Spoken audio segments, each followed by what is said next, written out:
Europe 1, c'est un moins le quart. Thomas Soto. Voici le kiosque d'Europe 1 avec ses plumes. Marion Calais pour les régions, Sophie Larmoyer pour l'international et Eva Rock devant la télé. Bonjour mesdames. Bonjour Thomas.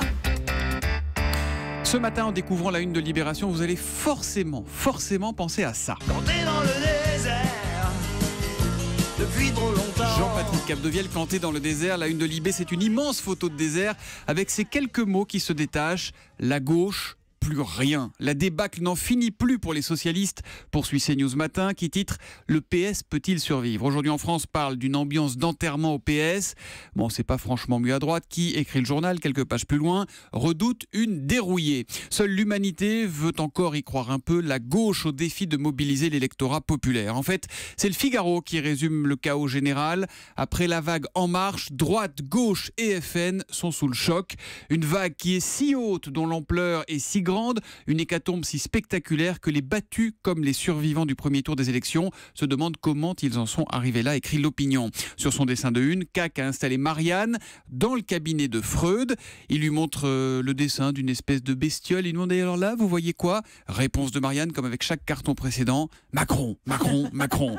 Je pourrais aussi vous citer la une de La Croix qui s'inquiète des risques d'une hyper-majorité. Bref, vous l'avez compris, en une, c'est du 100% politique ce matin. Mais il y a quand même ce témoignage très fort dans Aujourd'hui en France. Témoignage d'un policier qui était de service au commissariat des Mureaux il y a un an pile, le 13 juin 2016, jour de l'exécution par un terroriste de ses collègues Jean-Baptiste Salvin et Jessica Schneider. Ça s'était passé, souvenez-vous, devant leurs enfants à leur domicile de Magnanville dans les Yvelines. Il raconte, ce policier, son quotidien, la peur, les pleurs. On est sur le qui-vive en permanence et ça nous pompe beaucoup d'énergie. Mais le plus dur tient sans doute en une phrase qui est aussi le titre de l'article. Ma fille évite de dire que je suis flic. 3-1 dans la presse quotidienne régionale, c'est avec vous Marion Calais. Un coup de chaud mortel dans Midi Libre. 3 personnes âgées de 38 à 41 ans sont décédées samedi dernier dans la région de Béziers, une région où il faisait plus de 40 degrés ce week-end. 2 sportifs ont été victimes d'hyperthermie et un homme victime d'hydrocution.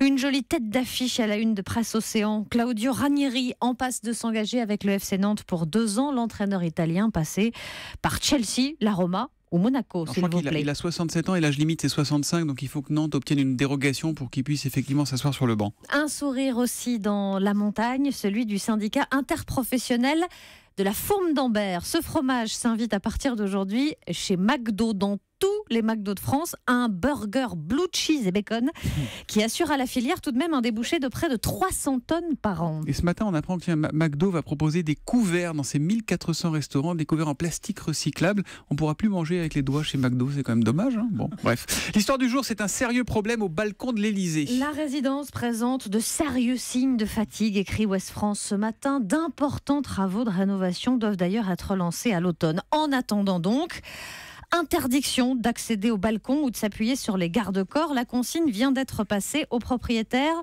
par le syndic, parce que cette résidence Élysée, ce n'est pas celle de notre président, mais celle de Saint-Brieuc, dans les Côtes-d'Armor.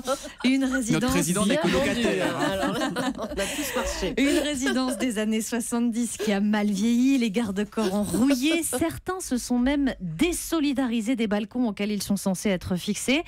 Et le problème n'est pas nouveau, assure un locataire dans Ouest France. En 1988, ces problèmes avaient déjà été signalés. Alors la lettre du syndic ne date que du mois de juin, mais il faut dire qu'un architecte a récemment évoqué un péril imminent pour les résidents, alors qu'il y a quelques mois à Angers, la chute d'un balcon faisait 4 morts et plusieurs blessés. Voilà, à lire dans Ouest France ce matin. On va en Russie à présent avec vous, Sophie Larmoyer. L'opposant Alexei Navalny avait appelé à des manifestations anticorruption à travers tout le pays hier. Et résultat, il a passé sa nuit en prison. Oui, comme le 26 mars, souvenez-vous, lors de la précédente mobilisation en Russie, ce jour-là, Alexei Navalny avait été arrêté en arrivant à la manif à la sortie du métro de Moscou. Hier, c'est carrément dans le hall de son immeuble que la police l'a interpellé. Plus de 1500 personnes ont été arrêtées dans tout le pays hier. Le correspondant à Moscou du Washington Post raconte ces dizaines de milliers de citoyens russes qui rejoignent l'activiste Navalny dans son combat avec ses slogans « On veut des réponses, arrêtez de mentir et de voler ». Ça fait 2 fois en à peine plus de 2 mois que Navalny réussit à mobiliser du monde sur la lutte contre la corruption. C'est assez remarquable dans la Russie d'aujourd'hui. Oui, et il séduit un public très jeune, parfois même adolescent, comme ce garçon de 17 ans, Alexander. Imaginez, Poutine est au pouvoir depuis qu'il est né. Dans le Washington Post, il dit sa colère et qu'il n'a pas peur d'aller en prison. Il y a quelques jours, le New York Times notait que cette journée de manif allait être un test du soutien populaire pour le leader de l'opposition.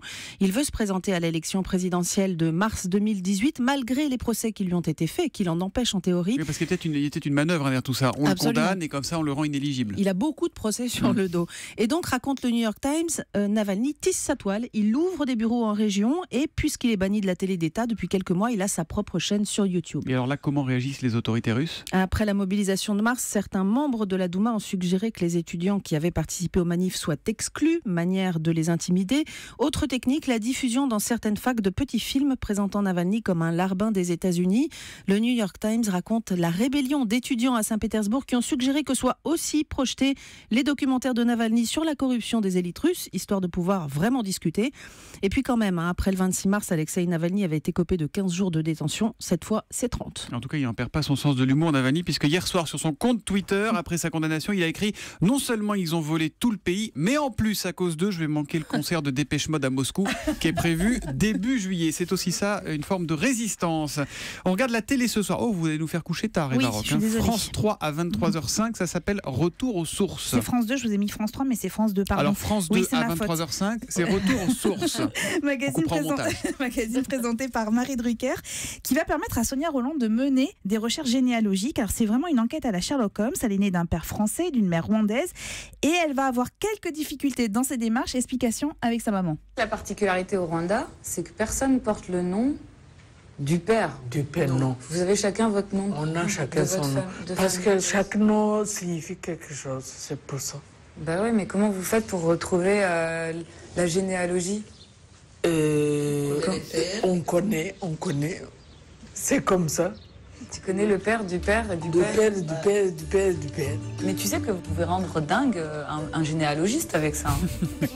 Alors, dans son arbre généalogique, justement, il y a un mystère. La disparition pendant 2 ans de son grand-père Tutsi, pendant le génocide en 1994. Elle part donc au Rwanda pour multiplier les rencontres et tenter de comprendre ce qui s'est passé.